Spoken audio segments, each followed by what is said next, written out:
Ada yang kata, pada waktu sukar, kekuatan datangnya tiba. Namun ia tidak datang bergolek begitu saja. Amir, mana Tan Milo, Mak? Kuat suara, itu pun kekuatan juga. Jadi, apakah tiang kekuatan kita? Ia muncul dalam pelbagai rupa.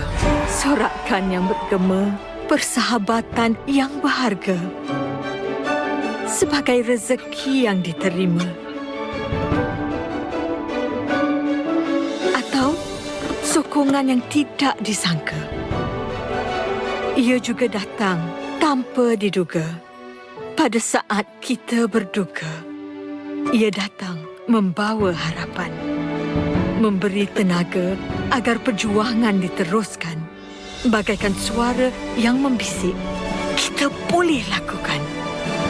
Dalam tenaga untuk melangkah jauh, adanya kekuatan untuk atasi segala cabaran.